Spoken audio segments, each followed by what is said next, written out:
cannot wait until I have a camera and I have a viewfinder and I can see where I am when I'm recording. It's gonna be fantastic.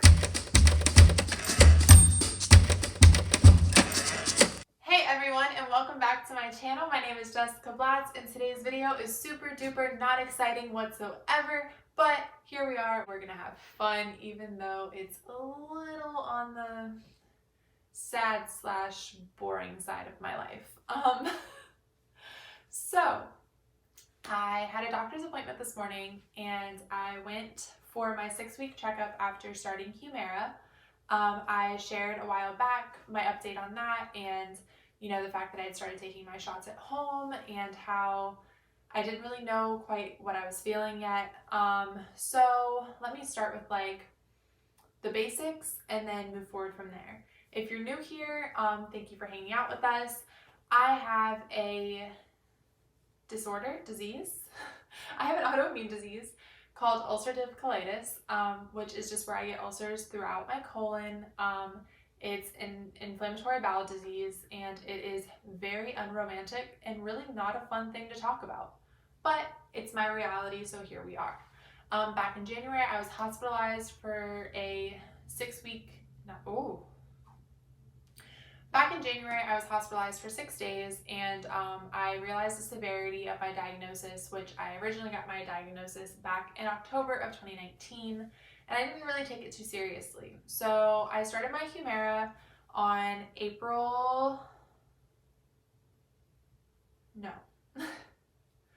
So I started my Humira on March 16th, I believe is the date, and I have now had 4 shots. I take my 5th shot, lucky me, in a couple of days, and after starting it for a certain amount of time, I was supposed to go to the doctor, so I did. It's actually right about 5 weeks that I've been on it, so I went a little bit prematurely, which is fine. I'm taking my socks off, so please, if you can see my toes, which I don't think y'all can, but if you can, don't touch.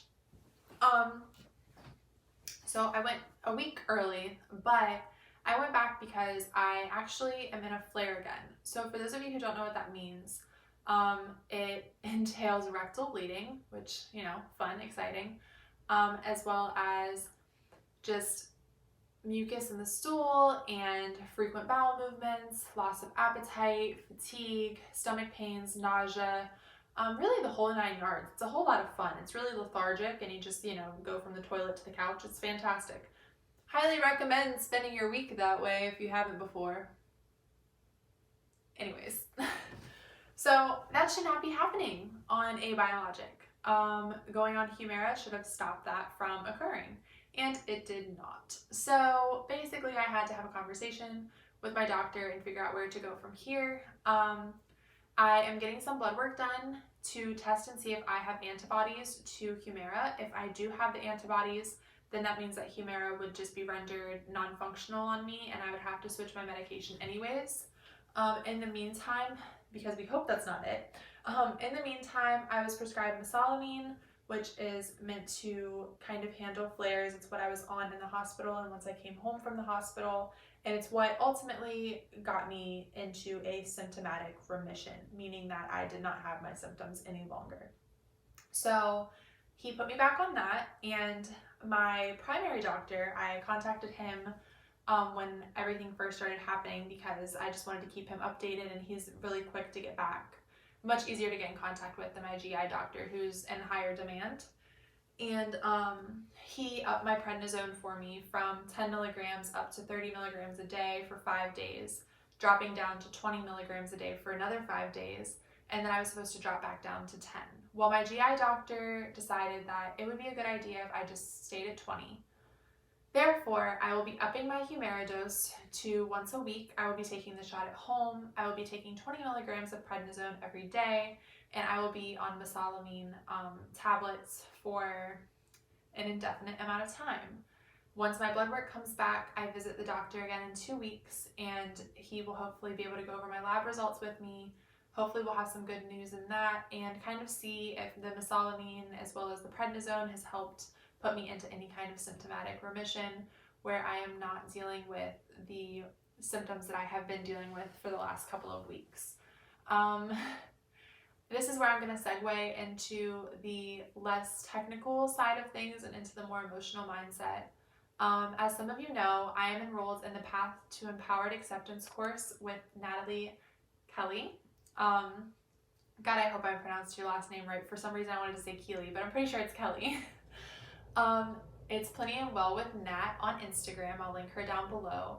And this course is incredible. It's a group of women who all suffer from different chronic illnesses, and a lot of us have IBD. And it's just been so incredible to be surrounded by these women and talk to them about life and about why we fear accepting what our diagnosis is and why it's hard to talk about. And, you know, kind of the silent aspect of living with a chronic illness that people don't see. You know, we talked a little bit about having to reframe our goals, and, you know, people wouldn't question it if you had a prosthetic leg. And I'm not saying that one is worse than the other by any means. I'm just saying, you know, people wouldn't question you if you have some sort of ailment that they see. But when you have something that's silent, like an IBD situation, like I do, it's hard for people to really understand until you're in a very serious situation. And when I was in the hospital, I feel like people got it, you know, she's sick. But now that I'm home and they can't see my stomach ache and they can't, you know, see my fatigue, they can't, it's not tangible. It's not like throwing up or, you know, having a hurt body part. Like it's not that simple. And then it becomes easier to kind of dismiss it and think, oh, okay, well, you know, she can still live life normally. And I can to an extent, but my life looks different and my goals look different and my priorities are completely different. And being in this group and in this course has helped me realize that accepting my diagnosis means leading the most empowered life for myself and putting my needs and my, you know, prioritizing my mental health and my physical health so that I can be the best version of myself possible in all aspects of life. Being in quarantine has not been easy for any of us, I don't think. And it brings up a lot emotionally, which in turn can affect your physical health, especially when you're already predisposed to having a condition like mine. And, you know, I think that stress and anxiety definitely added to why this flare came about. I think that's definitely why I'm in the place that I'm in. But I'm not mad at myself. I'm not angry at my body.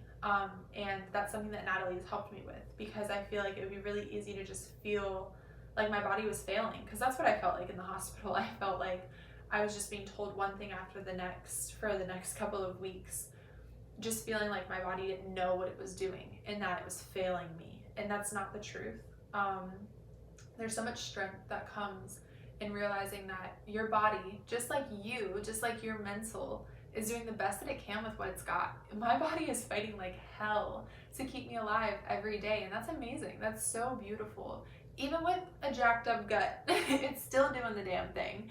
So, you know, I have to just give myself grace and use this time to rest and reflect and work on, you know, my go, go, go mentality and focus on healing and not letting the stresses and anxieties of life alter my medical condition like I have.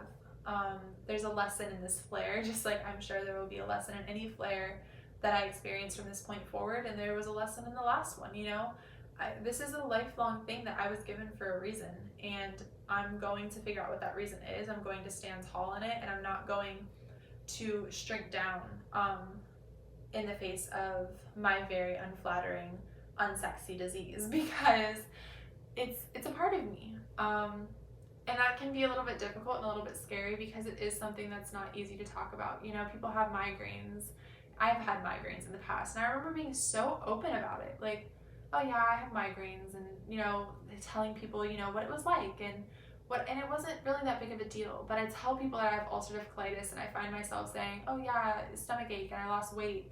But like, the nitty gritty of what this disease is not sexy, and it is hard to talk about, but it's necessary in order for me to grow and move forward, and for people to start removing the stigma around gut health.